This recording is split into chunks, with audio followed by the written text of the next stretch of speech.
There is a particular kind of humiliation that comes not from being yelled at, not from being insulted, but from being laughed at. Not laughed at because you said something funny. Laughed at because someone looked at everything you were, your life, your work, your quiet years of sacrifice, and decided it added up to nothing. That's what my husband did to me on a Tuesday evening in October, when he slid a folder across our kitchen table, leaned back in his chair and smiled. Inside that folder were divorce papers. I looked up at him. He was grinning. "Go ahead," he said. "You can keep the furniture." And then he laughed. I want you to hold that image in your mind as I tell you this story. Because everything that came after that laugh, every single thing, was the answer to it. My name is Sarah. I was married for 15 years. And by the time it was over, I had learned something I wish someone had told me much, much earlier. The people who underestimate you the most are almost always the ones who never took the time to truly look at you. Stay with me. Because what happened in that courtroom 6 months later, I still think about it every single day. If you've ever been made to feel small by someone who should have seen your worth, this story is for you. Go ahead and subscribe and hit that notification bell. Stories like this one drop every week. Now let me take you back to the beginning. I met Jason Mitchell when I was 22 years old and still figuring out who I was. He was 24. Confident. Charming in that particular way that feels when you're young like safety. He had a plan for everything. He knew where he'd be in 5 years, 10 years, 20. He talked about it constantly. What I didn't understand back then, what I didn't understand for a very long time, is that someone who talks constantly about their own plan has no room in their head for yours. We got married when I was 23. Small wedding. His family was large and loud and took up most of the room. Mine was quiet. My mother cried. My father shook Jason's hand for a long time, looking at him carefully. I should have trusted what was in my father's eyes that day. In the early years, things were fine. We were fine. Jason worked in commercial real estate. He was good at it. He made money and he knew he made money and he talked about that too. I worked from home, first in marketing consulting, then slowly, carefully, quietly in something else. Something I didn't talk about. Not because I was hiding it, but because I had learned by year 3 of our marriage that when I talked about my work, Jason would smile with half his face and change the subject. My projects weren't real projects. My income wasn't real income. My ambitions were a hobby. "You don't need to stress yourself out," he'd say. "I've got us covered." I stopped arguing. I started building. Here is the thing about building quietly. The noise level around you doesn't change. Jason kept talking. Jason kept performing success at dinner parties and family gatherings. And while he talked, I worked. Late nights after he was asleep. Early mornings before he woke. Weekends when he was out with his friends. I had spotted something that year. A gap in enterprise software for small logistics firms. Nothing glamorous. Nothing that would make anyone at a party lean forward in excitement. But it was real and it was needed and I understood it completely. I incorporated a company on a Thursday afternoon in March of that year. Jason was at a golf dinner. I remember sitting alone at my desk after I hit submit, the confirmation email glowing on my screen, and feeling something so quiet and so certain that I didn't even know what to call it at the time. Purpose, maybe. Or just proof to myself that I was still there. What followed was 6 years of work that I genuinely cannot explain in any way that does justice to what it felt like. Pitches, rejections, late nights, a pivot that almost ended everything, a partnership that saved it, revenue that started small and then grew in a way that made my accountant call me twice just to make sure I was reading the reports correctly. I brought in a business attorney. I structured everything properly. Trusts, holding accounts, careful legal insulation. I was advised early on to maintain a prenuptial agreement that I'd quietly updated through legal counsel, as permitted under our state's provisions. Jason had signed the original prenup before our wedding without much attention. He'd called it a formality. He was right. It was. Just not in the way he meant. The company grew. And then, in year 9 of our marriage, I accepted an acquisition offer. The number was, and I say this with the same quiet I felt that evening, larger than anything I had ever imagined when I sat at that desk 7 years earlier. Confidential. I moved the proceeds carefully. I invested real estate in 3 states, a diversified equity portfolio, private holdings. I was careful. I was patient. I was invisible. And Jason still told people at parties that his wife did some freelance work from home. Let him. Not out of weakness. Not out of resentment. I let him because the alternative, correcting him, explaining myself, demanding recognition, would have cost me something I wasn't willing to spend. My focus. There is a version of this story where I confronted Jason earlier, where I demanded to be seen, where I made him look at what I had built. I'm glad that's not the version that happened, because the version that happened, where he finally had to look, was so much better. I knew something had shifted in the marriage around year 13.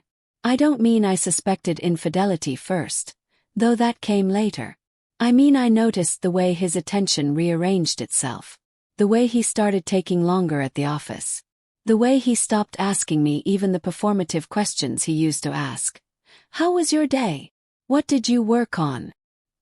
He stopped asking because he'd already decided the answers didn't matter. Her name was Melissa Grant. She was 31. She worked in his firm's marketing department. I found out in a way that's embarrassingly ordinary. A message on his phone that appeared while he was in the shower. I read it once. Put the phone back. I didn't confront him. Called my attorney. Her name is Patricia Holt. She's been my business attorney for 9 years.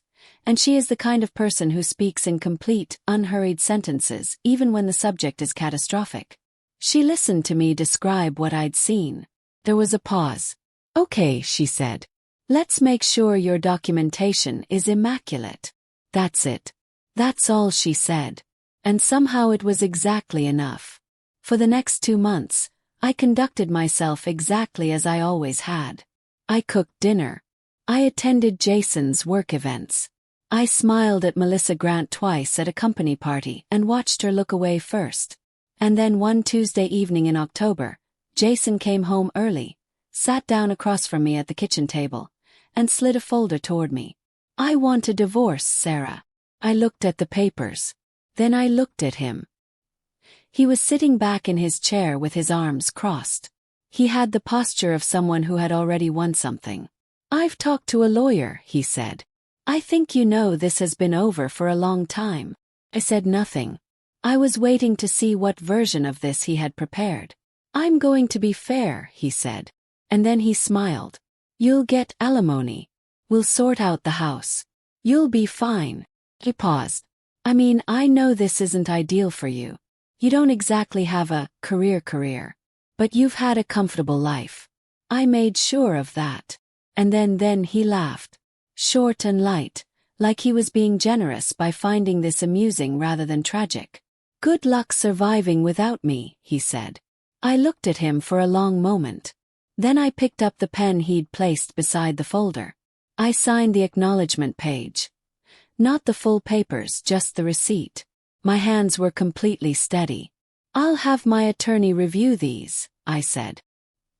He looked slightly disappointed that I hadn't cried. He left the house that night with a bag he'd clearly packed earlier. I heard his car pull out of the driveway. I sat at the kitchen table for about 10 minutes in the quiet. Then I called Patricia. He served me tonight, I said. All right, she said. I'll file our response by end of week. And Sarah, let me do the talking from here. Patricia Holt's office is exactly what you'd expect of someone who has spent 30 years ensuring that her clients never get surprised in a courtroom. Clean. Organized. Every document in its exact right place. I sat across from her 2 days after Jason served me, and she walked me through what was coming. He's going to come in assuming this is simple, she said. He'll bring a strong property lawyer, they'll look at the marital assets, and they'll build a case around those. The house, the joint savings, your lifestyle. They'll paint a picture of dependency. And what will we do? Yes. She smiled just slightly. We'll let them finish painting. And then we'll show them the whole gallery. The discovery process in a divorce is, on its surface bureaucratic. Both parties must fully disclose their financial assets. Bank accounts, property, investments, everything. Jason's team was confident. His lead attorney, a man named Donovan Reed, well known for aggressive divorce work, sent over their disclosure package early. It was thorough and proud of itself, organized to emphasize Jason's assets as the cornerstone of our marital wealth. The house, valued at $1.2 million. Joint savings, $180,000. Jason's retirement accounts, $340,000. His car, boat, various personal accounts. Total disclosed net worth on Jason's side, approximately $820,000. Donovan Reed sent a cover letter suggesting that given the disparity in earning power between the parties, a negotiated settlement would be in everyone's interest. He was polite about it in the way that people are polite when they're absolutely certain they are about to win. I remember reading that letter at Patricia's desk and feeling something so far from anger that I had to examine it for a moment. It was pity, not for myself, for Jason. For all the years he had spent absolutely certain that he understood something he had never once bothered to actually look at. When do we file ours? Yes. Patricia closed the folder in front of her. We'll file exactly on deadline, she said. Not early. On deadline. I want them to have as little time as possible to prepare before the disclosure hearing. Pause. One more thing. We're going to disclose everything completely, accurately, and without drama. We're not going to make arguments. We're not going to editorialize. We're going to hand them a document, and we're going to let the numbers speak for themselves. What do you expect to happen? Yes. She considered this. I expect the room to get very quiet, she said. There is a particular silence that falls in a legal proceeding when something unexpected enters the room. I had heard Patricia describe it. I had even imagined it. But I was not fully prepared for what it actually felt like to sit in that conference room and watch it happen in real time. The financial disclosure session was held at a mediator's office on a Thursday morning. I arrived with Patricia and her associate. Jason arrived with Donovan Reed and a junior attorney who spent most of the session on his laptop. Jason walked in with the posture he always carried when he was performing confidence. Shoulders back, chin slightly up. He glanced at me once, briefly. The way you glance at something you've already decided isn't interesting. The mediator opened the session. Both parties had submitted their disclosure packages in advance. The mediator's role was to review them for completeness and to flag anything requiring clarification. She began with Jason's package. Donovan Reed walked through each line with polished efficiency. The house, the accounts, the vehicles. He delivered it like a closing argument, structured, confident, designed to establish Jason as the financial anchor of the marriage. When he finished, the mediator made a note and turned to Patricia. Ms. Holt, would you like to walk us through your client's disclosure? Patricia placed our package on the table. I would, she said. And then she opened the first page and began. I watched Jason's face from my peripheral vision. I had promised myself I wouldn't look at him directly until the moment I actually wanted to. So I held my gaze slightly ahead, listening to Patricia's voice move through each line. Investment properties. 3 of them. 2 residential, 1 commercial. Combined current value, $4.1 million. I heard the faint sound of paper being moved across the table. Jason shifting. Equity portfolio. Diversified holdings across multiple funds. Current valuation, $8.6 million. The junior attorney's laptop went quiet. Private equity positions. Several stakes in early-stage companies. Current conservative valuation, $6.2 million. Donovan Reed cleared his throat. Trust accounts, structured prior to marriage, personally funded. Combined value, $11.4 million. Now I turned. Jason's face had changed. The performance was gone. He was looking at the documents with his lips slightly parted, The expression of someone who has just read something in a language they didn't know they didn't speak. Patricia continued. Proceeds from a private company acquisition, executed under a confidential agreement. Net proceeds held in structured accounts. $12.7 million. Total net worth Sarah Mitchell. $43.2 million. The room was silent. Not a courtroom drama silence. Not a movie silence. A real silence, the kind that comes when the air pressure of a conversation completely changes and everyone in the room feels it physically. Donovan Reed was very still.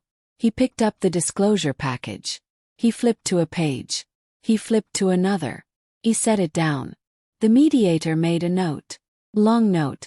Several notes. Jason looked at me. I looked back at him, quietly. The way you look at someone when you've already finished being surprised by them. He opened his mouth. Closed it. Opened it again. That's not, how is that? Mr. Mitchell, Patricia said politely. These are fully documented. You're welcome to have your team verify each item. He turned to Donovan Reed. Donovan Reed was reading the package with the careful attention of someone who has just realized he prepared for a very different kind of meeting. We were excused to a break 20 minutes later. In the hallway, Patricia walked beside me. She didn't say anything for a moment. Then she said, quietly, "That went about how I expected." The final hearing was 6 weeks later. Judge Eleanor Brooks presided.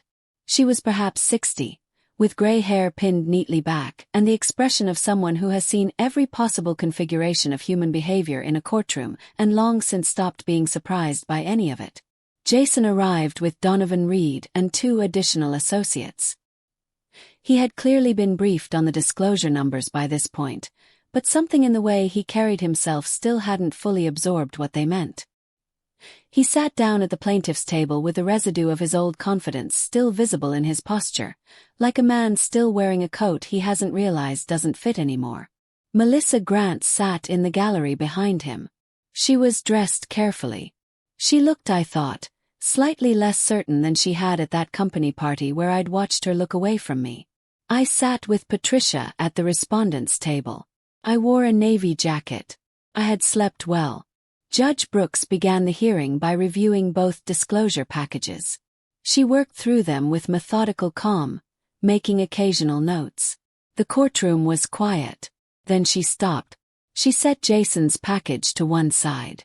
He picked up mine. She read in silence for a moment. Then she looked up. "Mr. Mitchell." Jason straightened. "Yes, Your Honor. Were you aware, during the course of your marriage, that your wife maintained significant independent assets?" He hesitated. In that hesitation was everything. 15 years, every joke at a dinner party, every dismissive smile, every moment he had looked at me and decided I wasn't worth the full attention of his gaze. I knew she had some investments," he said carefully. "But I wasn't aware of the full extent," Judge Brooks said. "Yes." She looked down at the documents. "For the record," she said, "Ms. Mitchell's disclosed net worth is $43.2 million. She said it the way you'd read a weather report. Factually. Completely. Without drama." The gallery didn't erupt. This wasn't a movie. What happened was more interesting. A kind of very controlled, very human wave of recalibration moving through the room. People shifting. The junior associate closing a notebook. Melissa Grant behind Jason going absolutely still. Jason said, "Your Honor, I believe there may be."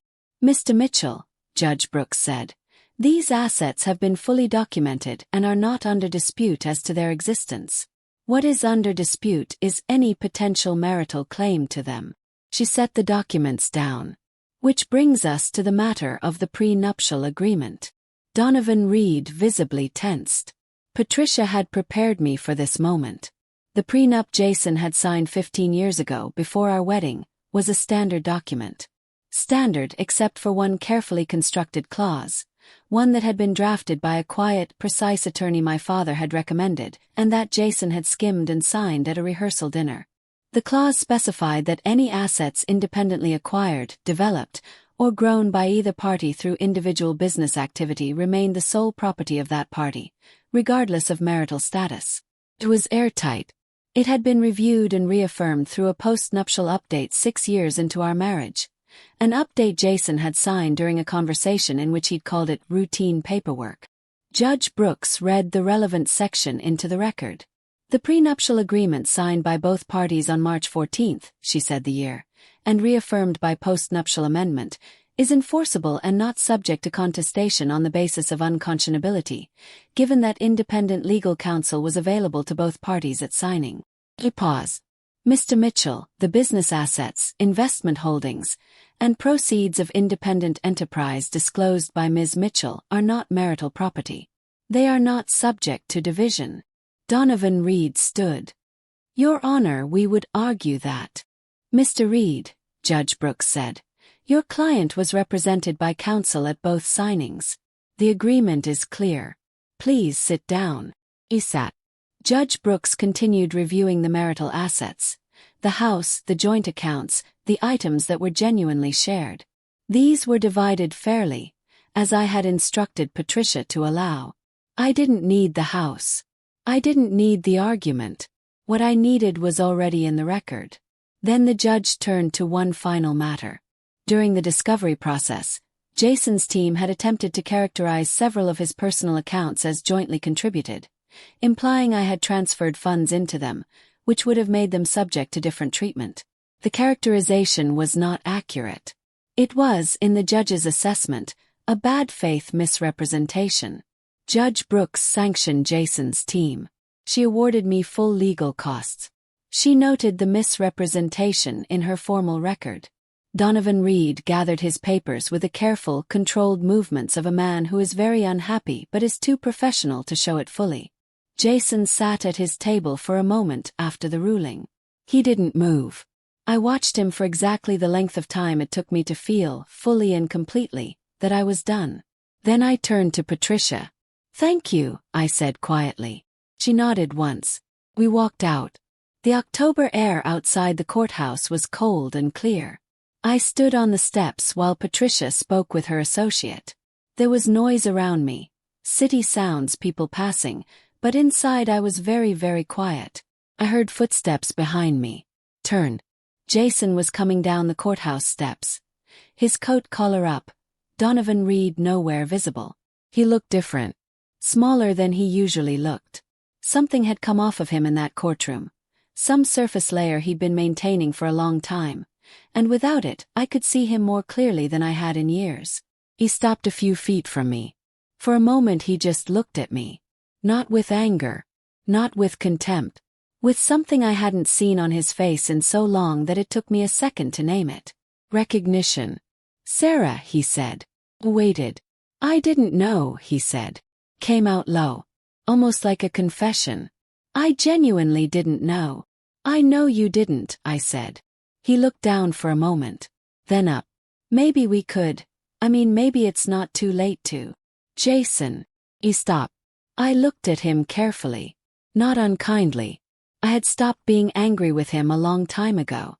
Anger requires a certain proximity to hurt, and I had moved past hurt somewhere in those years of working quietly, of building quietly, of watching him perform his certainty at dinner parties while I balanced spreadsheets under the table on my phone. You laughed when you thought I had nothing, I said. That's all I needed to learn. He opened his mouth, closed it.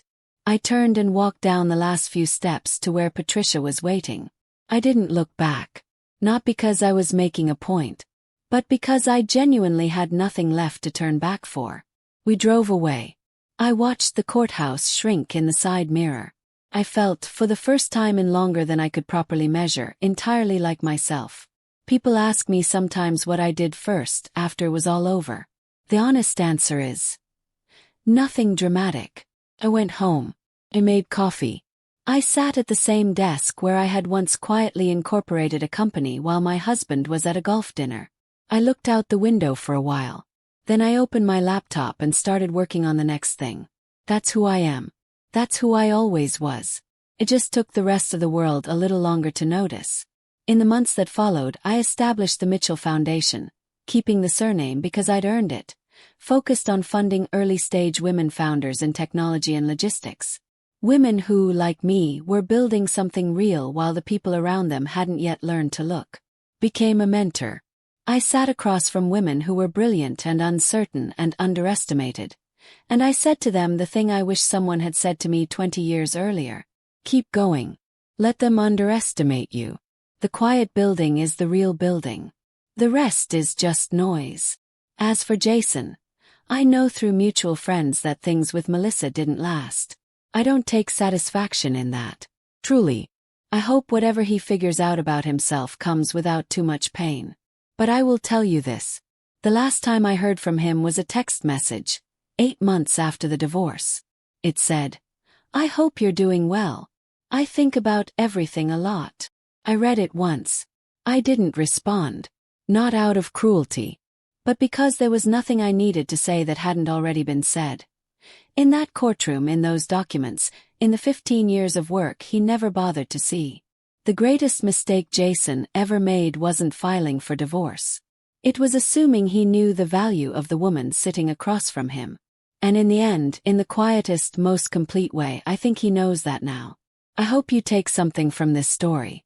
I hope if you've ever been laughed at, dismissed, underestimated, I hope you heard something in here that reminds you of your own quiet building, your own long work, your own steady certainty. The room always gets quiet eventually. You just have to still be there when it does. If this story moved you, if Sarah's quiet strength resonated somewhere deep in you, please share it with someone who needs to hear it today. Subscribe so you never miss a story. And drop one word in the comments right now that describes how this story made you feel. I read every single one. Thank you for being here. I'll see you in the next one.